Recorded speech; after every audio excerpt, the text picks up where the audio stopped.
Wesh l'équipe, j'espère que vous vous portez bien. Aujourd'hui on se retrouve pour une nouvelle vidéo. Je suis chiant, on va faire une vidéo encore sur 6ix9ine. Vous avez parlé de l'affaire de 6ix9ine, c'était avant-hier si je me rappelle bien, qui se moquait de la mort de King Von à cause de Lil Durk et tout, etc. Mais là clairement on va reparler de cette affaire parce que 6ix9ine a redit quelque chose à propos de tout ça.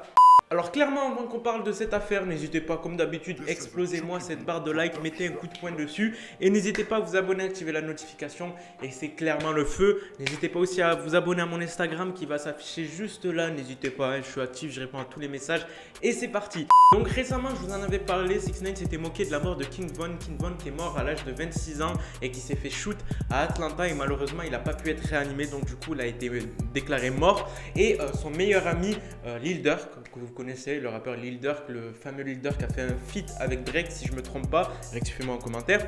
Mais dans l'ensemble, ils étaient très proches et lui carrément, le pire du pire, c'est qu'il a appris la mort de son meilleur ami en live où il s'enjaillait. Je vous avais mis quelques images que vous allez voir à l'écran. Il était en train de s'enjailler avec son équipe dans une voiture et les gens ont spam en commentaire sur du live Lil Durk get shoot, get shoot, get shoot. Genre en gros, il s'est fait tirer dessus et lui il a coupé directement le live tellement il a rien compris et malheureusement il a appris que son meilleur ami est mort. Donc jusqu'à là, tout ne va pas bien, j'allais dire tout va bien, mais clairement qu'est-ce qui s'est passé? Akademiks a fait un post, vous savez, Akademiks c'est une personne qui est vraiment axée sur l'actualité américaine et il a posté tout simplement le fameux post qui dit que tout simplement Lil Durk a appris la mort de son meilleur ami durant un live et qui est venu poser son petit emoji MDR, c'est 6ix9ine qui s'est foutu de la gueule non seulement de Lil Durk et King Von, donc clairement foutu de la gueule, il a posé un emoji genre MDR, tu vois le délire, alors que le mec est mort. Et clairement ça s'est pas passé bien parce que ses fans l'ont carrément insulté à 6ix9ine dans les commentaires. Malheureusement il a supprimé, j'aurais pu vous mettre ce qu'il lui disait.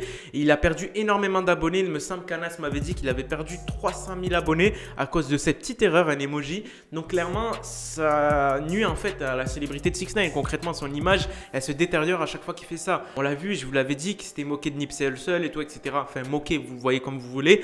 Mais clairement ça détériore. Genre c'est pas bon, tu vois, c'est pas bon de faire ça. Et qu'est-ce qui s'est passé? 6ix9ine a réagi, il s'est tout simplement excusé auprès de Akademiks pour le post qu'il avait mis.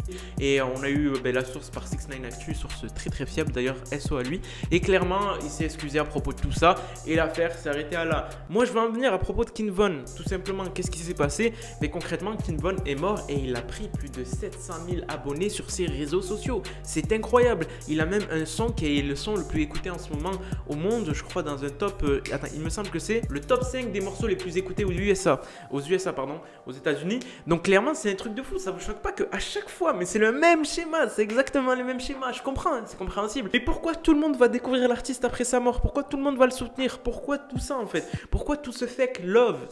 En fait, c'est la masse, c'est la foule clairement qui se dit ok, il est mort, donc venez, on va aller directement voir ce qui se passe et tout, etc. On va aller stream ça et tout, etc. Certes, c'est cool, mais clairement, il est mort. Et clairement, où vous étiez quand il était en train de faire ses sons, tu vois? C'est la question qu'il faut se poser. Et dites-moi en commentaire si vous validez ça, le fait que les gens commencent à stream un artiste dès qu'il est mort. Est-ce que ça se fait ou ça se fait pas? C'était tout la team sur cette vidéo. On va passer à la dédicace. Je crois que je n'ai qu'une de dédicace. Grosse dédicace à Willy et à Tram des Chacals. Grosse dédicace à vous deux. Je vous remercie la team d'être présent en commentaire et d'être présent sur YouTube. Et en tout cas, force à vous. Je vous remercie. C'était Moha. Peace.